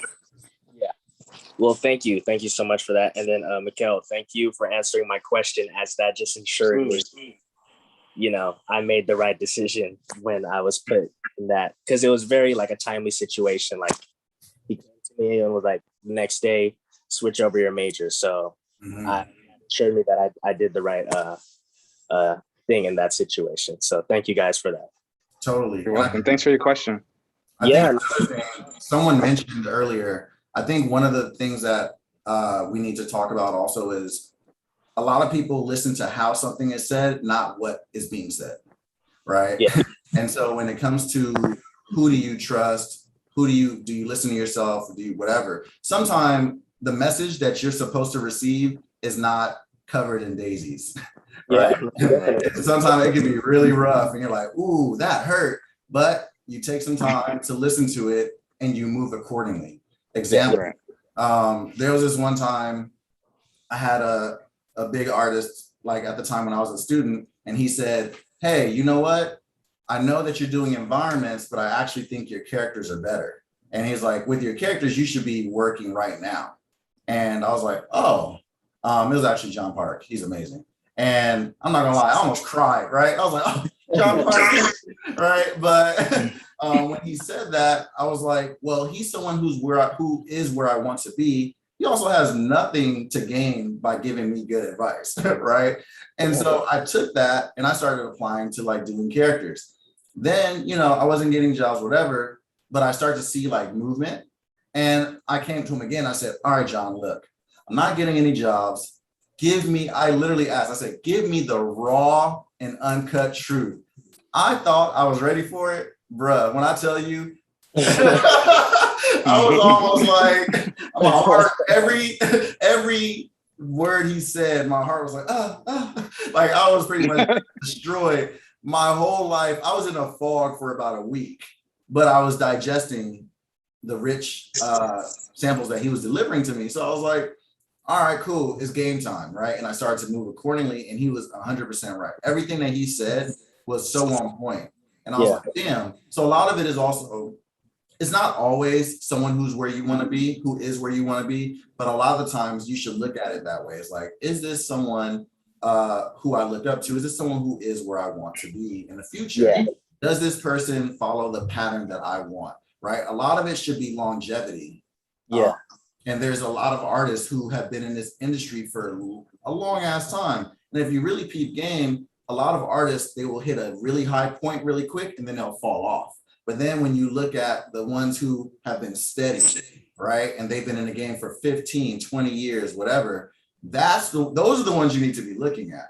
It's like, yo, how did you go through era on top of era of concept art and remain, or biz dev, and remain successful, right? That's one of those things to also peep that I don't think people notice is, yeah, it's one thing to have a megastar who is glowing at the moment, but all it takes is one bad thing to happen and then that person falls off. But those people who've been in the game 15, 20 years, 30 years, there's a certain thing that they understand. There's a certain pattern that they understand. And those are the ones that's like, yo, let me know how you're moving. Please indulge me. Give me all the game. I want it all, right? Yeah. Those And are the ones you definitely see. that's exactly how, I'm trying to get myself started and all that. Actually, I recently had the pleasure of speaking to Philip Boutte Jr. And he told me about your guys', company and like how you're starting all this stuff. And it makes me so proud to be like a Black creative. And like, you guys are like kind of like the role models that I put up here. All of you guys, Mikkel, Wellington, even you, Reginald, everybody that is creating right now is like showing me the steps on how to get there. And that's what I'm just looking for personally. Really happy to hear that. Really, Thank you. Absolutely. I appreciate the words. Yeah, no problem. No problem. Cool. Phil is a really cool dude. And I'm glad that you got to talk to him because he's one of those where, he's going to give you good game. He's not going to try and sell you on something that will lead you in the wrong direction. And so like, he's one of those people too, where when he says something, I listen. I'm like, all right, cool. Right. Like he'll tell me, oh, you know what? That's not a good idea. And I'm like, all right, gotcha. Right. Because he's in my corner. And essentially, right. I love you, Phil, but if I fall, you fall too. So but like he's, there's people like that who are really looking out for you. You just need to like really pay attention to them and allow yourself to absorb the information. A lot of times when someone is speaking to me, and especially when there's someone who I admire, I shut up. It's natural for us to like want to like interject and say what we want, but I am very cognizant. It may be cultural, like Nigerian culture. You shut up when when the older. I'm also African as well, so I understand. Hey, so you get it. Yeah, most definitely. Yeah. But only thing that Phil doesn't listen to is putting on lotion. But and he's always going to look out in the long run. And those are the people you want in your corner. The ones who want to see you succeed, right? Yeah, maybe I'm just a sponge trying to gather all the information as I finish up with school and proceed to, doing concept art for the stuff that I love, eventually. One thing I'll say, like as a student, to be aware of, because I remember when I was in school, I would oftentimes I would communicate my ideas to fellow students and they wouldn't take it. But I think a really good thing that you should look into, and I'm sure you're doing it, but just in general, is as a student, when you start to get into those like later years, don't wait till you graduate to start networking and meeting people. Right. That stuff should start doing that. Like you should start doing that like 2 terms from now. 3 terms from the end. That's what I'm doing, to be honest. That's how I met Philip on LinkedIn and everything. And I've talked to so many people from just that, just trying to put myself out there just so people know who ROK-MO is, Definitely. No, good. Yeah. Dude, like I think that's a thing is like a lot of that stress. If you don't prepare properly, that will hurt later, right? You did all that hard work in school, not you, but in general, you do all that hard work in school and then you're waiting for years and years to get your first job. It's like, well, you didn't do the other side. And exactly. And the other side is essentially speaking to people and getting to know people and kicking it with people. If they're like, hey, we're about to grab coffee, you want to join, right? You may be an introvert or whatever, but understand that these are all opportunities that are presenting themselves before you and you need to take them. and like get to know people, because you are a planet and everyone's revolving around you, and you don't want to fall into someone else's orbit where you don't want to be, right? Yeah, So, That's a good one, Mike. thank you. So I was like, I felt that one. I'm like, so like if you want to surround yourself by like-minded people, you guys will eventually be doing like-minded things and boosting yourselves up throughout your world as well as the industry itself. So you want to keep those people and get rid of the people who don't really agree with that and don't want to move accordingly, don't want to work after hours to get things done. You want to get rid of those people. You want to stay around the people who are hungry, who are driven, and who are excited about their job, right? exactly. There's something called a bitch circle that I've been in where I ran track, and it was the first time I recognized it.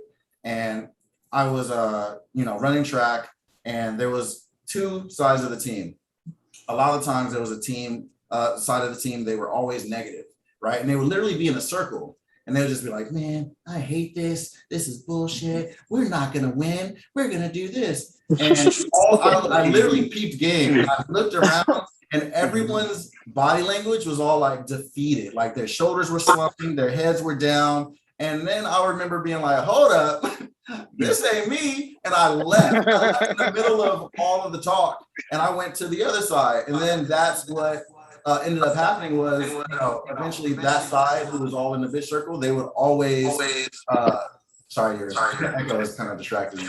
But they would always like fail, or they would always quit. Meanwhile, the people who were on the other side of the team were always succeeding. And I was like, it's nothing but a mentality, but like when you start to allow those people to put that monkey chatter in your ear where they're like, oh, you can't do it. We can't do this. We're not, no, you're special too. Right? Beware of the unmotivated. Those guys will never get to where you want to get.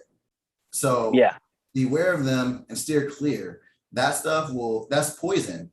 It's poison. And whether it's a huge bottle of poison or a drop of poison, it's still killing you at the end of the day. So just very much be aware of those type of students and those type of people in the industry. You want to reach that level, you have to remain positive and hardworking. Yeah, and that's definitely where I try to keep it. And like you said, separate yourself from, the people who just want to party all the time and just want to do stuff in the moment and not really have a set plan for the future, Yeah. And that's ultimately what I have. It's just a set plan for the future. And like, that's why I'm starting now, my senior year is coming up at the Academy of Art University, and I'm just trying to work hard and really gain as much connections as possible. So when I finish, then I'm all set up and like I know exactly what to do and where to go. Yes, exactly. Yeah. Thank you guys so much for this. I'm super happy right now. Really appreciate it. Yeah, this is great. Thank you. Nice meeting you too, Mike and Reginald. Nice to meet you too, Omar. I think I'll just keep you here. I'll just mute you, and I'll bring in Anthony. Okay. So let's see what happens. And Anthony, you're able to. Yep. Hi, can you hear me? Yes, we can. Hi, yes. I really appreciate this panel. First of all, a lot of great advice. My question to you guys, kind of,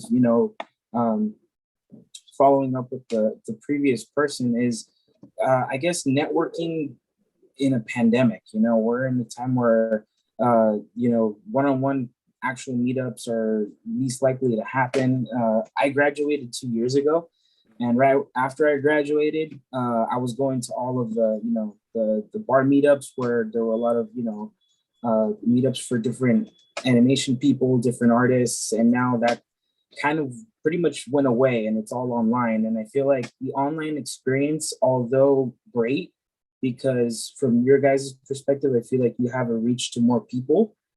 In the reverse, from someone who's trying to make a connection from people who are experienced, I feel like we're always competing with all of the followers, and having that one-on-one connection can be a struggle, as opposed to like if I were to meet you guys in a convention, it would be very one-on-one and that can, be a little bit more memorable. So I feel like, is there any advice to trying to regain some of that in a time where, we're having those one-on-one connections, or, it gets a little difficult. So I guess any advice on that? because for me, I'm going full time on trying to grow those connections and build the network. But doing it right now online, it feels like a much more uphill battle than it was before the pandemic hit. Yeah, I can jump in on that. So one of the things, like no one's network, right, starts off fast. So it's going to be a constant thing that you're building and you're continuously developing as you go along, meeting new people, connecting with new people. One of the things that I started doing is I would join Discords. I would join Discord. I know Lightbox has a Discord.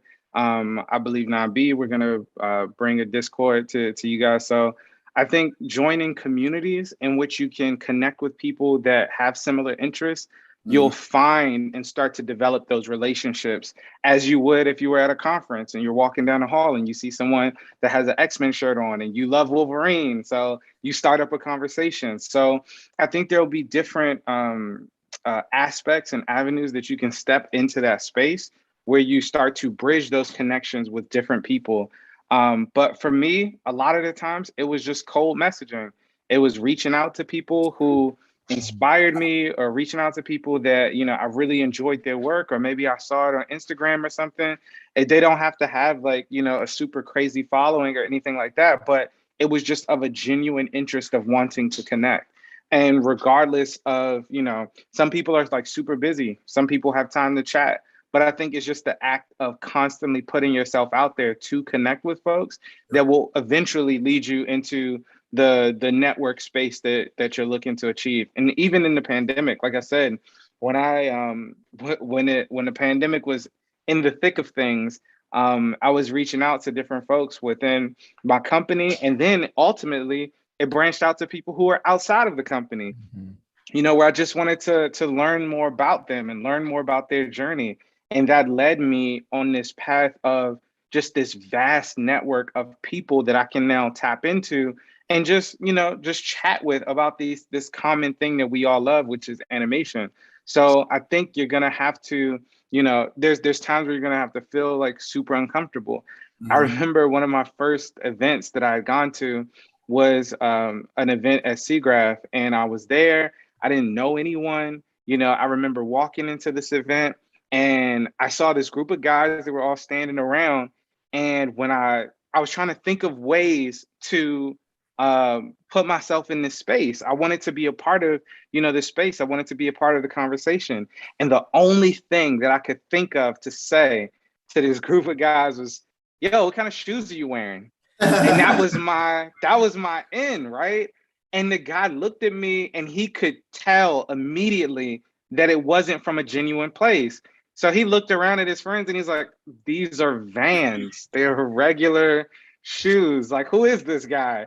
But I learned a very important lesson in that moment, is that when you approach people in a way that is disingenuous, you will get that kind of response. So the more you pour into building up these connections from a very real place.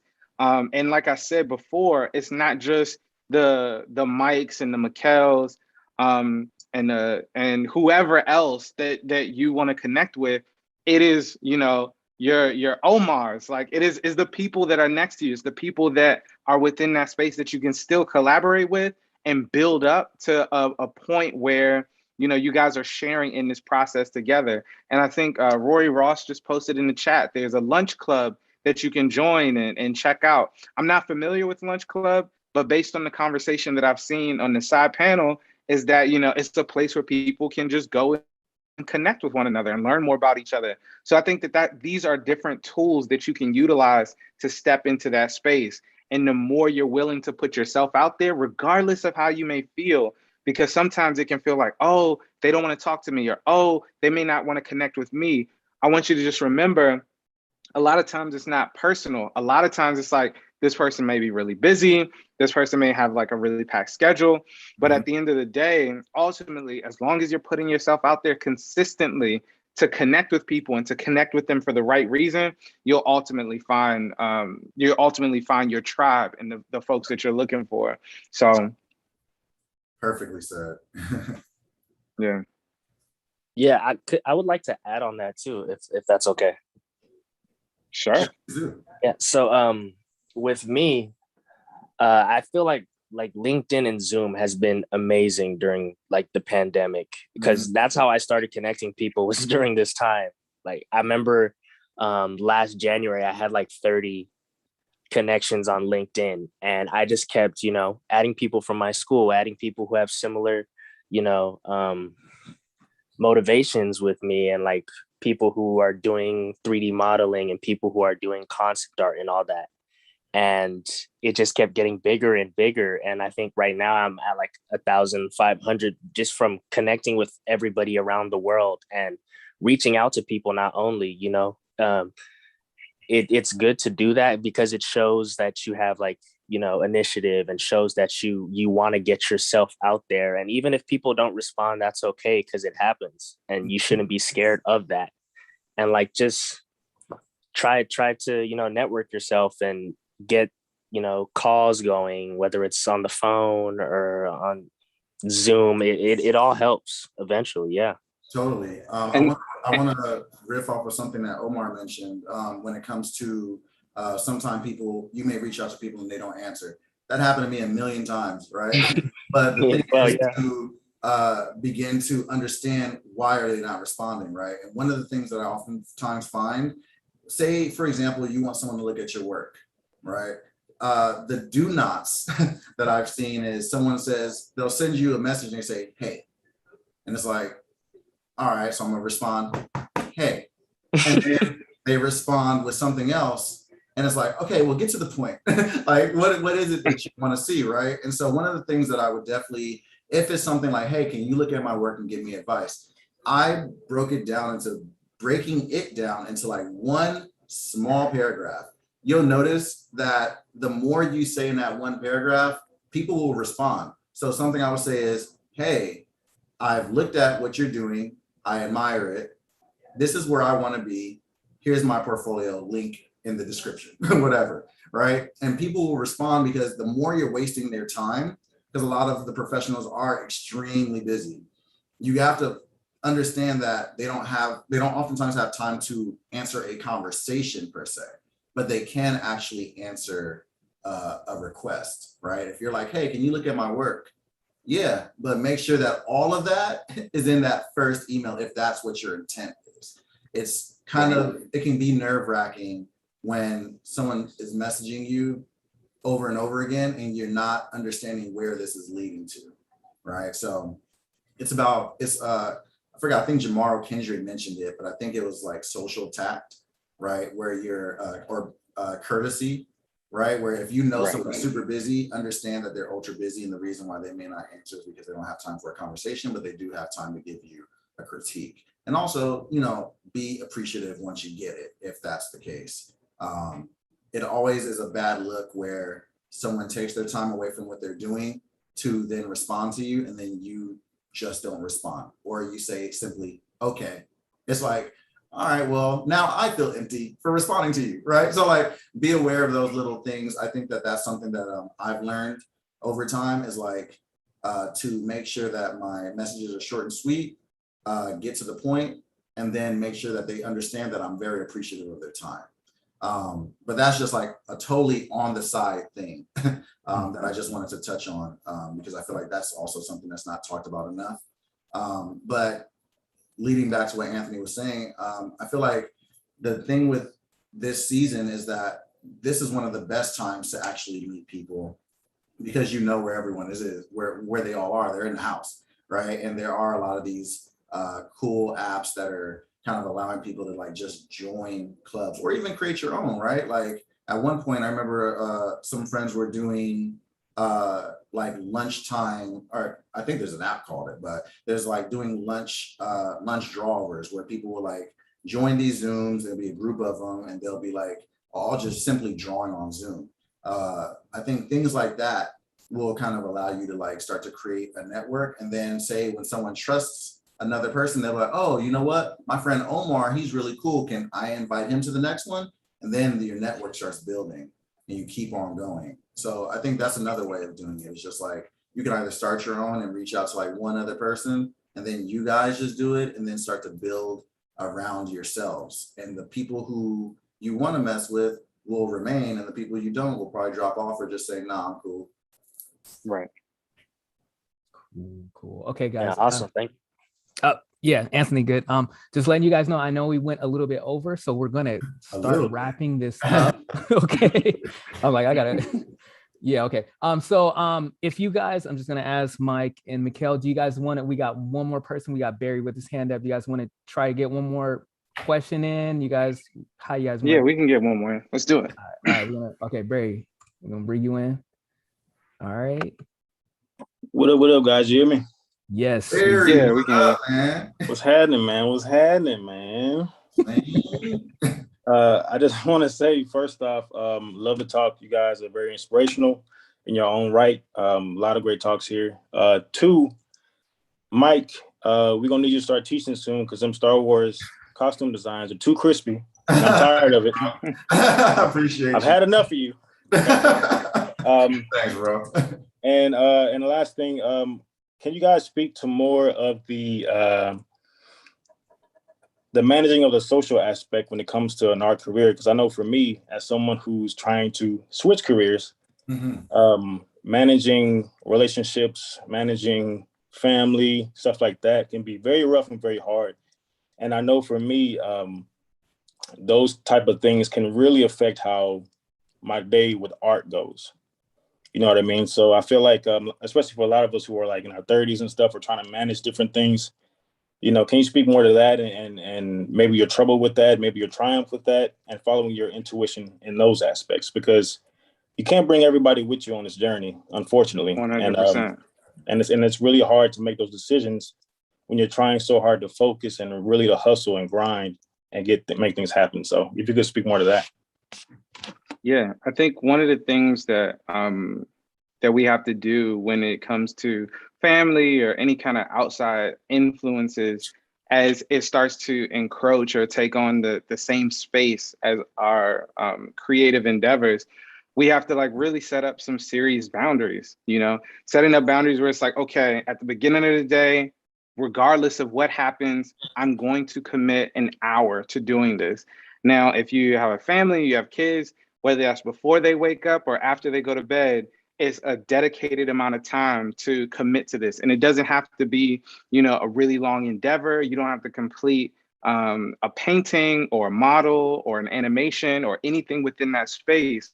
But the number one thing that you want to allow yourself to do is to every single day find a way to give yourself time to improve and give yourself time and space to put towards this thing that you love.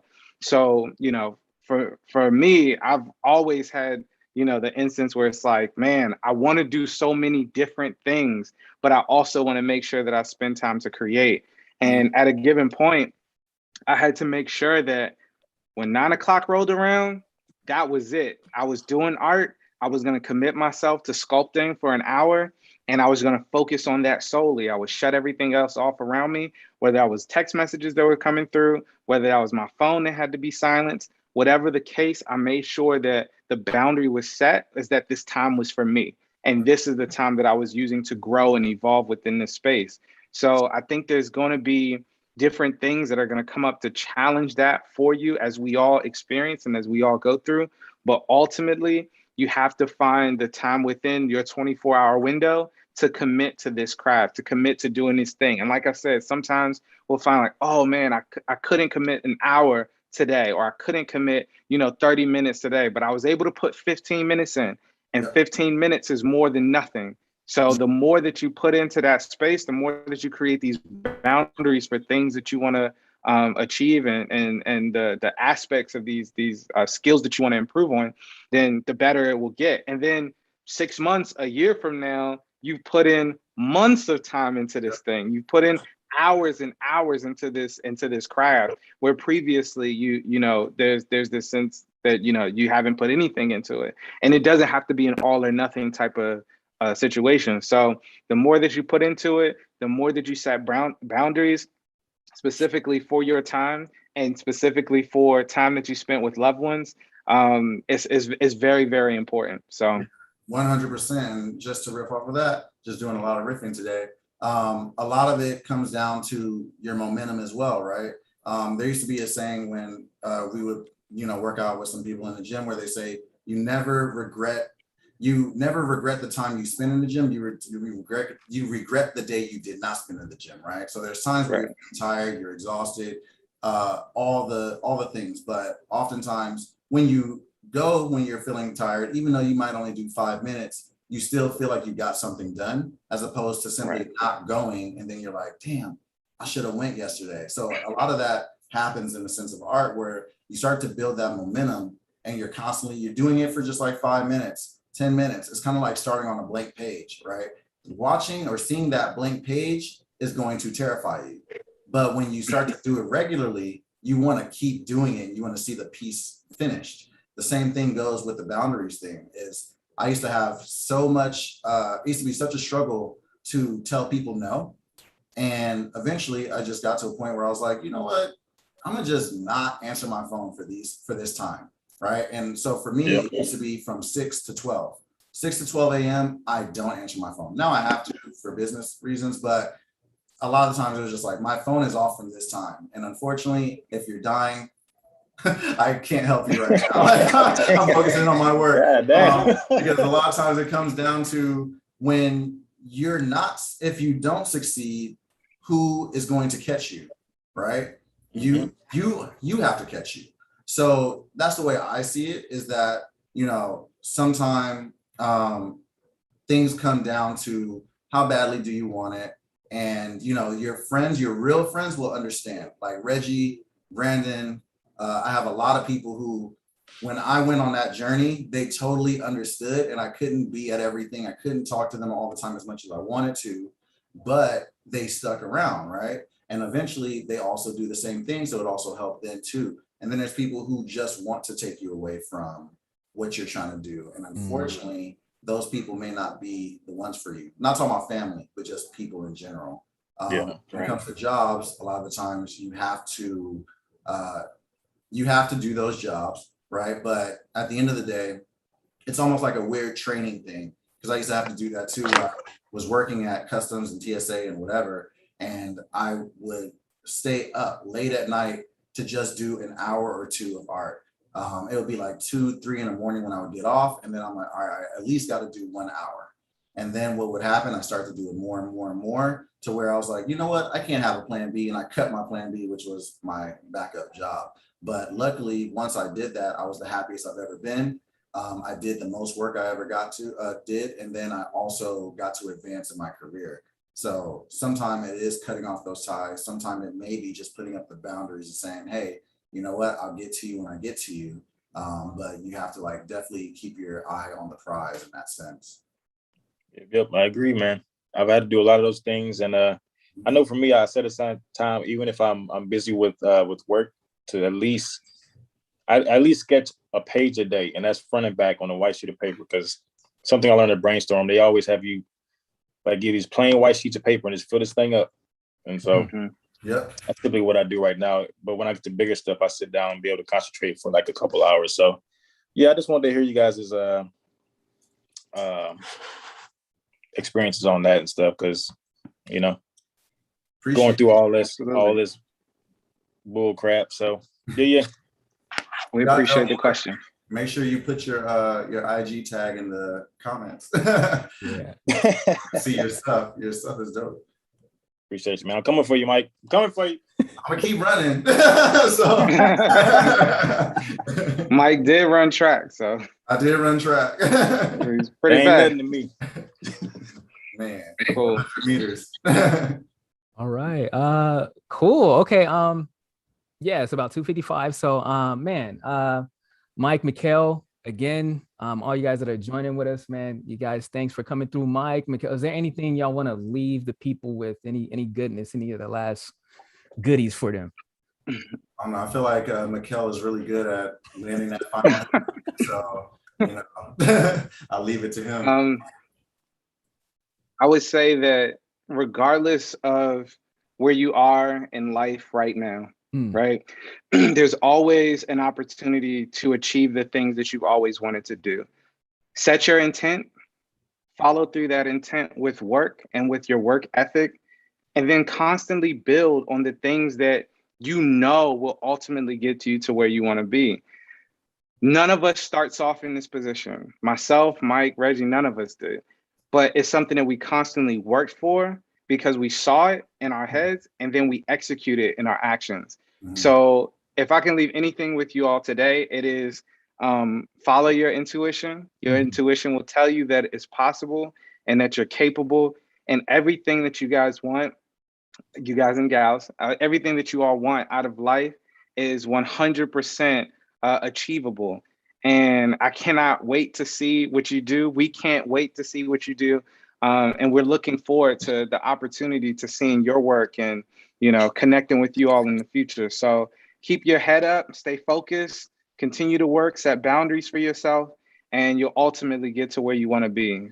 Drown out the loud voice and stay in tune to the soft, quiet interior voice, and just trust in your gut. And that's our time. Yep. I feel like, I guess the last thing I would say, which is really short, is I'm a firm believer in, you know, equal exchange, right? And in this sense, whatever you are putting into the universe will give, it will meet you halfway. A lot of times I see people who kind of expect to sit back and be like, oh, well, I'm going to get this job because I'm sitting here. And it's like, because I deserve it. And it's like, well, that's really entitled, right? Like, if you think about whatever you believe in, if you think about the universe as your friend, right? You don't want your friend to do everything for you. You want to be able to meet them halfway. So the more effort you put into yourself, the more intent that you have, the universe will meet you halfway and it'll give you everything that you want. You just have to make sure that you hit that point, and making sure that you invest in yourself to push yourself forward at all times. Whatever you put in, you will get out. So 100%. That's what's up. That's what's up. Actually, I do maybe have one thing to say too. yes, please. Again, like, you matter. Like, the you on the inside does. I know, I think so many times we feel like we don't, and everything else around us does. We need to remember to keep putting ourselves in a place where our voice does matter. What you believe, how you want to go about it does. Like, that's why you're here. You're living off of that, actually, you know, and you should, we got to know it's okay to feel, to live. Basically, you got to finally be, you got to be okay with living with who you are and where you want to go, even if everything around says no, or this won't happen, or blah, blah, blah, you know. Yeah. But yeah, that's, I guess that's it. We're gonna head out, guys. Again, thank everybody for coming. Thanks again to Lightbox. Thanks again to 9B. Everything they're doing, 9B has a lot of great things even happening later on today. Don't have the schedule in front of me, but you guys check them out. Check all these stuff, IG, everything on Instagram and socials, you know, for what's coming up. And yes, connect, message us, talk to us. We talk to people, so you know. And yeah, that's it. That's gonna be it. Yes, we have a drink and draw, I think, today at 6:30 through 9B. Yeah. As well as you join those things, you join the Slack channel, and that's one of those ways where you can network as well. So hit us up, hit up me, Phil, Allison, Christina, Fam, whoever you have to get in contact with. Connect with us. We'll open a Slack channel for you guys to join, and eventually, like Mikkel said, a Discord, and you guys can all just like kind of vibe with each other. Dope. Boom. All right, we're gonna close this off. Thanks, everybody. It was good meeting you guys. Thank you guys. Thanks everybody for coming through, and we'll see you guys in a couple hours. Hey. All right. Thank you. Great presentation. Thank you for everything. Thank you guys for everything. Yeah. Oh, my heart. Thank you. Great advice, guys. Really great advice. All right.